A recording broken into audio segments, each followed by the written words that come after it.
आयोजित सामूहिक क्षमावाणी कार्यक्रम में उपस्थित आचार्य श्री 108 शशांक सागर जी महाराज, जिनको कि अभी आपने सुना, उनकी वाणी में जितना तेज और उनकी वाणी जिस तरह से हमको एक रास्ता दिखाने का काम करती है, ऐसे महाराज शशांक सागर जी, जिनका हमें मार्गदर्शन मिला, ऐसे मुनि श्री 108 श्री पवन सागर जी महाराज, मुनि श्री 108 श्री समत्व सागर जी महाराज, मुनि श्री 108 अर्चित सागर जी महाराज, मुनि श्री 108 सुभद्र सागर जी महाराज, मुनि श्री 108 श्री शील सागर जी महाराज, मुनि श्री 108 श्री संदेश सागर जी महाराज। सबसे पहले तो मैं आप सभी के चरणों में नमन करता हूं, आप सभी को प्रणाम करता हूं। आज के इस अवसर पर मंच पर उपस्थित हमारी जयपुर की लोकप्रिय सांसद श्रीमती मंजू शर्मा जी, हमारे पार्टी के वरिष्ठ नेता मालवीय नगर से विधायक सम्मानीय कालीचरण सराफ जी, जैन सभा के अध्यक्ष सुभाष चंद्र जैन साहब, सुधांशु जी कासलीवाल साहब, सीपी पाड़िया साहब, राजीव जी जैन साहब गाजियाबाद, प्रवीण जी बड़दत्ता जी, राहुल जैन साहब, उमराव मल जी संघीय अध्यक्ष महावीर स्कूल, पुनीत कर्णावत जी, सुनील कोठारी जी और इस कार्यक्रम में आए सभी मेरे पूजा योग बुजुर्गों, नौजवान दोस्तों और मेरी सभी माता बहनों, सबसे पहले तो मैं आप सभी के चरणों में नमन करता हूं, अभिनंदन करता हूं और आप सभी को वंदन करता हूं। आज इस पवित्र अवसर पर राजस्थान जैन महासभा द्वारा आयोजित सामूहिक क्षमावाणी कार्यक्रम में होकर मुझे बहुत ही हर्ष का अनुभव हुआ है और मैंने महाराज जी के प्रवचन सुने हैं तो निश्चित रूप से मेरे मन में उनके प्रति जो भाव और उनकी जो तपस्या है और वो राष्ट्र को जिस तरह से रास्ता दिखाने का काम कर रहे हैं, निश्चित रूप से मैं दिल की गहराइयों से सभी संत मुनि जी को इस बात के लिए कि आज मैं अपने आप को पुण्यशाली मानता हूं कि एक साथ मैंने साथ हमारे मुनियों के दर्शन का लाभ लिया। ये दिन न केवल हमारे अपने आध्यात्मिक शुद्धिकरण का पर्व है, बल्कि समाज और संसार के प्रति हमारी जिम्मेदारियों को भी स्मरण कराता है। जैन धर्म क्षमा याचना का बहुत महत्व है। जैन धर्म के अंदर क्षमा याचना से आत्मशुद्धि होती है और जिसमें व्यक्ति अपनी गलतियों को स्वीकार करता है, उनके लिए वो क्षमा मांगता है और क्षमा मांगते हुए, क्योंकि क्षमा याचना से संबंधों में सुधार होता है, क्योंकि वह एक दूसरों को महसूस करता है कि आप उनकी भावनाओं का सम्मान करते हैं। क्षमा याचना से मानसिक शांति भी मिलती है, क्योंकि यह व्यक्ति को अपनी गलतियों के बोझ से मुक्ति दिलाती है। क्षमा याचना आध्यात्मिक विकास में मदद करती है, क्योंकि यह व्यक्ति को अपने कर्मों के परिणाम को स्वीकार करने और उन्हें शुद्ध करने का अवसर भी देती है। क्षमा याचना समाज में सद्भावना फैलाती है, क्योंकि ये दूसरों को ये महसूस कराती है कि आप उनके प्रति सहानुभूति भी रखते हैं। जैन समाज क्षमा याचना के महत्व को बढ़ावा देता है, अपने सदस्यों को आत्मशुद्धि, मानसिक शांति प्राप्त करने में मदद भी करता है। गलती होना मनुष्य का स्वाभाविक गुण है, लेकिन उस गलती को स्वीकार करते हुए क्षमा मांग लेना ये बहुत बड़ा मानवीय गुण भी है। और इसके साथ सामने वाले को क्षमा करना भी बहुत बड़ी बात होती है। यह काम कोई वीर ही कर सकता है। इसलिए कहा गया है क्षमा वीरस्य भूषणम। आज क्षमा वाणी के अवसर पर मैं भी जाने अनजाने में जो गलतियां हुई हैं, मैं उसके लिए भी आप सभी से क्षमा मांगता हूं। जैन धर्म पूरे विश्व को शांति और सद्भाव से रहने का संदेश देता है, क्योंकि जब गलतियों के लिए क्षमा मांग ली जाती है तो अपने आप ही सारे गिले शिकवे दूर हो जाते हैं। राजस्थान का जैन समाज सदियों से अपने धार्मिक, सामाजिक और लोक कल्याण के कार्यों के लिए पहचाना जाता है। चाहे वो शिक्षा का क्षेत्र हो, चाहे स्वास्थ्य सेवाओं का क्षेत्र हो, या गरीब की जरूरतमंद सहायता करने की बात हो, जैन समाज हमेशा सदैव अग्रणी रहता है। जैन समाज के अनेक ट्रस्ट, संगठन आज भी राजस्थान के विभिन्न हिस्सों में अस्पताल, स्कूल, धर्मशालाओं का संचालन करते हैं। और मैं कहता हूं वो हमेशा समाज के हर वर्ग का सहयोग करने का काम करते हैं। इसलिए मैं जैन समाज को भी बहुत बहुत धन्यवाद देना चाहता हूं।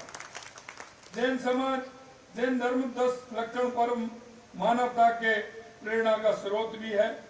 10 लक्षण न केवल आध्यात्मिक उन्नति का मार्ग दिखाते हैं, बल्कि सामाजिक सामंजस्य और शांति की नींव भी रखते हैं। इन गुणों का अनुकरण कर हम न केवल अपने जीवन को शुद्ध करते हैं, बल्कि समाज और देश को भी सुखी और समृद्ध बनाने का काम करते हैं। जैन धर्म सत्य, अहिंसा, अपरिग्रह, ब्रह्मचर्य, असत्य की शिक्षाएं आज के युग में उतनी प्रासंगिक हैं जितनी पहले थी। और व्यक्ति कुछ भी सोचता है, लेकिन उनके मन में कहीं ना कहीं भाव पैदा होता है, और उस भाव से जब वो काम करता है तो निश्चित रूप से उसको मन को भी शांति मिलती है। अहिंसा का सिद्धांत केवल शारीरिक हिंसा से बचने की बात नहीं करता, बल्कि मानसिक और वाचिक हिंसा से भी दूर रहने की प्रेरणा देता है। दूसरे के प्रति करुणा, संवेदनाओं का भाव रखना चाहिए। अंत में मैं राजस्थान के समस्त जैन समाज की प्रशंसा भी करता हूं, जिन्होंने इन मूल्यों को अपने जीवन में अपनाया और समाज के उत्थान के लिए निरंतर कार्य भी किया है।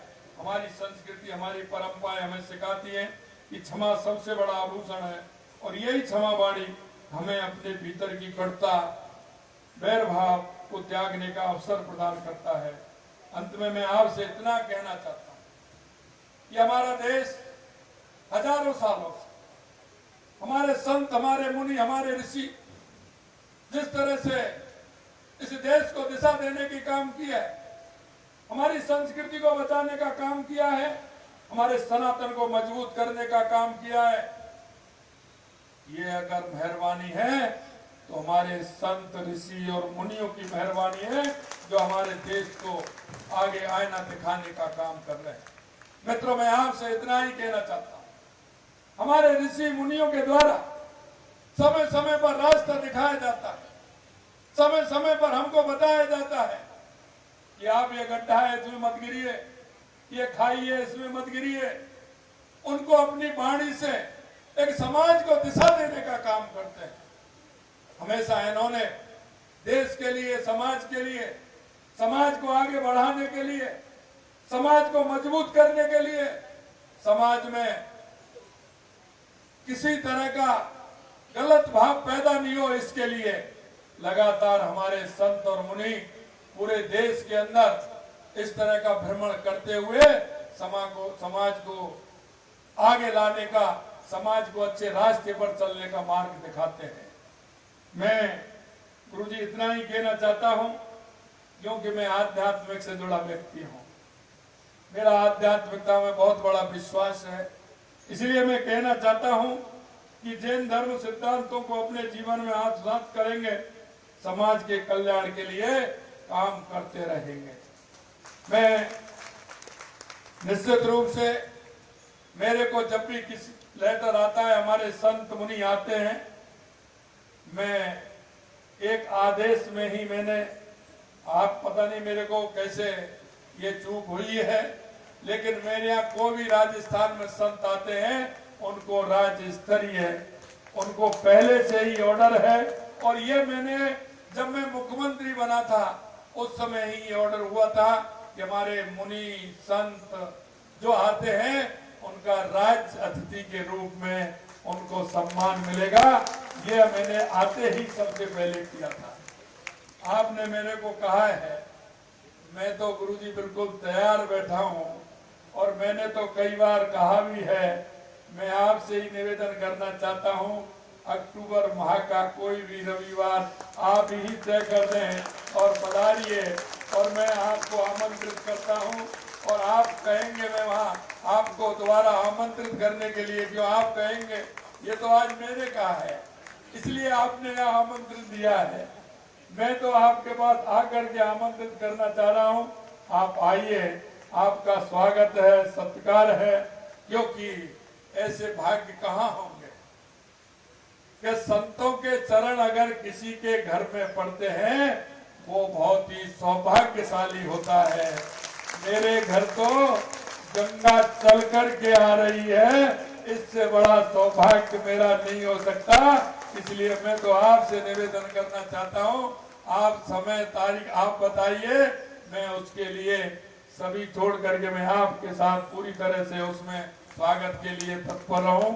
आप लोगों ने इतना ही निवेदन मैं करना चाहता हूं कि हमारी ये संस्कृति, हमारा ये विचार, ये हमारे ऋषि मुनियों की देन है। हम इसकी थाती को किस तरह से बनाए रख सकते हैं, हम इनकी विचारों को कैसे आगे बढ़ा सकते हैं, क्योंकि आने वाली पीढ़ी, युवा पीढ़ी के अंदर इन विचारों को समाहित करना बहुत अति आवश्यक है, बहुत अति आवश्यक है।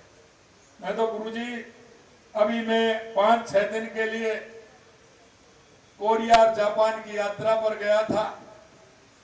मेरे से कई लोगों ने कहा कि आप तो लहसुन प्याज भी नहीं खाते, इसलिए आपका वहां भोजन कैसे होगा। मैंने कहा कि पहले हमारे बुजुर्ग तीर्थाटन को जाते थे, 8-8, 10-10, 15-15 दिन में आते थे, लेकिन वो अपना भोजन और प्रसादी साथ लेकर के जाते थे। घर में माता बहनें बनाती थी। मैं 5-6 दिन में आया, 6 दिन मेरे घर से बनवा के ले गया और वो ही मैंने पूरे उसमें लिया।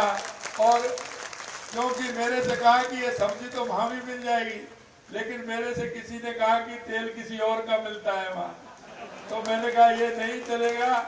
इसलिए गुरुजी मैं तो साथ लेकर के गया था और साथ ही अपना पूरा सामान लेकर के 5 दिन की मैंने 6 दिन की मैंने यात्रा की।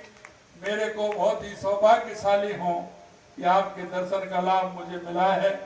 और निश्चित रूप से आने वाला समय मैं आप सभी से कहना चाहता हूँ, हमारे संत और मुनियों के रास्ते पर चल के ही हम हमारे रास्ते को तय कर सकते हैं। आने वाला समय दुनिया के अंदर जिस तरह का है, हमारी संस्कृति, स्वामी विवेकानंद जी ने कहा था 1893 में, उठो जागो और इस देश दुनिया पर छा जाओ। आज वो समय उस नरेंद्र से लेकर के इस नरेंद्र ने वो दुनिया को समय दिखाने का काम किया है। इसलिए मैं कहना चाहता हूं, आने वाली पीढ़ी को हम हमारे आध्यात्मिक से जोड़ते हुए, हमारे ऋषि मुनि जो हमें रास्ता बता रहे हैं, उस रास्ते को इंगित करते हुए हमें चलना है। निश्चित रूप से वसुधैव कुटुंब की भावना को भी पूरा करेंगे। और स्वामी विवेकानंद जी ने कहा था कि 21वीं सदी हमारी होगी। धीरे धीरे परिवर्तन की स्थिति आप देख रहे हैं। दुनिया में 21वीं सदी हमारे संत मुनियों की वजह से भारत की होगी, क्योंकि जितना सम्मान भारत में होता है उतना ही सम्मान हमारे ऋषि मुनियों का दुनिया के किसी भी कोने में पहुंचते वहां भी होता है। क्योंकि बदलता हुआ समय है, आने वाली ये सदी आपकी है, अपनी है। और अगर हमें मुनियों की कृपा रहेगी तो उसमें और ज्यादा भी कृपा हमारे ऊपर रहेगी। इसी के साथ पुनः मैं आप सभी से क्षमा याचना चाहता हूं। और ये कार्यक्रम बहुत अच्छा रखा, इसके लिए भी मैं धन्यवाद देना चाहता हूं। पुनः मुनि जी के चरणों में प्रणाम करता हूं और आप सभी को भी मैं नमन करता हूं। आप सभी को बहुत बहुत धन्यवाद। नमस्कार। जय हिंद, जय भारत, जय राजस्थान, जय जिनेंद्र। जोरदार तालियों के माध्यम से अभिनंदन करें। बहुत ही सुंदर शब्दों के माध्यम से, अपनी भावनाओं के माध्यम से गुरुवर की वंदना स्वरूप शब्दों को यहाँ हम सभी के समक्ष रखा। बहुत बहुत आभार, बहुत बहुत धन्यवाद माननीय मुख्यमंत्री महोदय जी का।